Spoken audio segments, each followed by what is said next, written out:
details.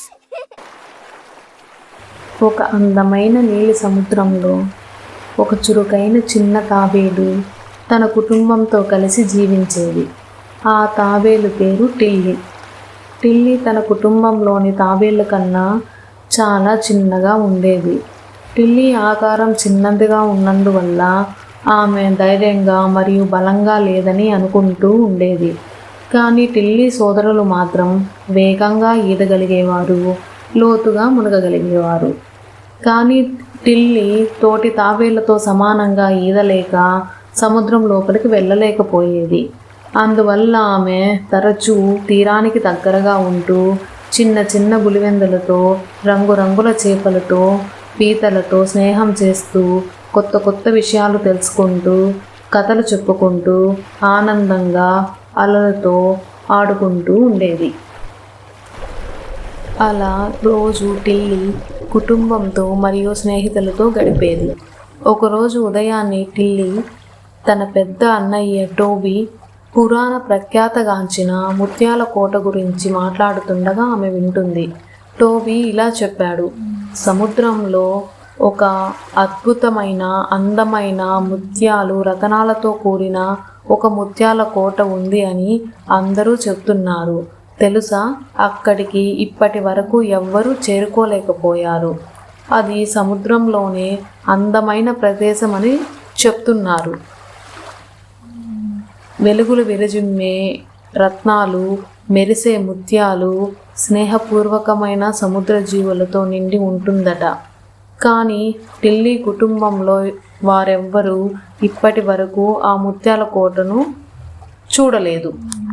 ఎందుకంటే అక్కడ grumpy అనే ఒక పెద్ద ఆకారంతో ఉన్న ఒకరు ఆ ముత్యాల కోటకు రక్షణగా ఉన్నారు. ఆ గ్రంపీ ముత్యాల కోటను చూడడానికి ఎవ్వరికీ అనుమతిచ్చేవాడు కాదు. అప్పుడు టిల్లీ, నాకు ఆ ముత్యాల కోట చూడాలని ఉంది అని తన కుటుంబంలో వాళ్ళకి మెల్లగా చెప్పింది. కానీ ఆమె అన్నయ్య టోబీ టిల్లీ అన్న మాటలు విని గట్టిగా నవ్వాడు.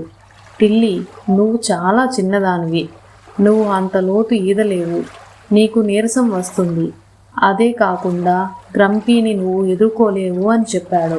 తన అన్నయ్య టోబీ అన్న మాటలతో టిల్లీ నీరసపడింది. కానీ తన మనసులో మాత్రం ఎలాగైనా ముత్యాల కోటకు వెళ్ళాలి అని అనుకుంటూ ఉండేది. ఒకరోజు రాత్రి ఆమె ఆ ముత్యాల కోట గురించి ఆలోచిస్తూ కనీసం ఒక్కసారి అయినా అక్కడికి వెళ్ళడానికి ప్రయత్నించాలి అని అనుకుంటుంది. టిల్లీ ఆకారంలో చిన్నదైనా కూడా తనకి తెలివి, ధైర్యం ఎక్కువే. టిల్లీ ఒకరోజు ఉదయాన్నే తన ప్రయాణం ముత్యాల కోట వైపుగా ప్రారంభించింది. సముద్రం లోతు ఎక్కువగా ఉన్నప్పటికీ తను మెల్లగా ఈదుతూ ముందుకు వెళ్తుంది. చీకటి సముద్రంలో ఈదుతున్న టిల్లీ తన చిన్న ఆకారాన్ని తనకు అనుకూలంగా ఉపయోగించుకుంది. నిద్రపోతున్న జెల్లీ ఫిష్ల పక్కన దొంగచాటుగా వెళ్ళి ఇసుకతో కూడిన దిబ్బలపైన నెమ్మదిగా నడిచింది. టిల్లీ పురాణ ప్రఖ్యాత పొందిన ముత్యాల కోటకు దగ్గరగా చేరుకున్నప్పటికీ అక్కడ పెద్ద ఆకారంలో భయంకరంగా తనకు గ్రంపీ కనిపించాడు. గ్రంపీ ఆకారం పెద్దగా, అతని మొహం అసహనంతో, కోపంగా కనిపించింది టిల్లీకి.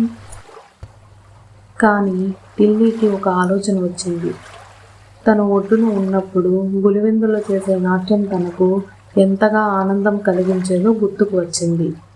టిల్లీ గ్రంపీ నవ్వించడానికి ఒక సరదా నాట్యం చేయడం ప్రారంభించింది. టిల్లీ తన తేలియాడే పాదాలను ఊపుతూ చక్రంలా లేచి గిరగిరా తిరిగింది. మొదట గ్రంపీ టిల్లీని కఠినంగా చూశాడు. కానీ కాసేపటికి గ్రంపీ మొహం మెల్లగా మారడం ప్రారంభించింది. తరువాత గ్రంపీ నవ్వడం మొదలుపెట్టాడు. చివరకు తాను పెద్దగా నవ్వుతూ తన తిప్పలను తెరిచాడు. గ్రంపీ ఇలా అన్నాడు: నువ్వు నా జీవితంలో నవ్వు తెప్పించిన మొదటి తాబేలువి అని అన్నాడు. నీకు పురాణ ప్రఖ్యాతగాంచిన ముత్యాల కోటకు ప్రవేశం లభిస్తుంది అని చెప్పాడు. టిల్లీ లోపలికి ఈదింది. అది టిల్లీ ఊహించిన దానికన్నా చాలా అద్భుతంగా ఉంది. రత్నాలు అన్ని రంగుల్లో మెరిసి ప్రకాశిస్తున్నాయి. ముత్యాలు నక్షత్రాల్లా మెరుస్తున్నాయి. టిల్లీ సముద్ర గుళికలతో, తారామీనులతో, అక్కడున్న సముద్ర జీవులతో స్నేహం చేసింది. టిల్లీ కాసేపు వాటితో స్నేహం చేసి కొన్ని ముత్యాలను గ్రంథి అనుమతితో తీసుకుని తన కుటుంబం ఉన్న చోటికి తిరుగు ప్రయాణం మొదలుపెట్టింది. టిల్లీ తన కుటుంబాన్ని చేరుకుంది. టిల్లీ కుటుంబం ఆమె చెప్పిన కథలను నమ్మలేకపోయారు. టిల్లీ పురాణ ప్రఖ్యాత పొందిన ముత్యాల కోట నుండి తీసుకొచ్చిన మెరుస్తున్న ముత్యాన్ని అందరికీ చూపించింది. టిల్లీ కుటుంబం మరియు స్నేహితులు అందరూ ఆమె చేసిన సాహసానికి ఆశ్చర్యపోయారు. ఆ రోజు నుండి టిల్లీ సముద్రంలోని ధైర్యవంతమైన చిన్న తాబేలుగా గుర్తింపు పొందింది. చిన్నదైనప్పటికీ టిల్లీ తన తెలివి, ధైర్యంతో ఎంతటి గొప్ప విషయాలు చేయగలదో తన తోటి వాళ్లకు నిరూపించింది. Like, share and subscribe.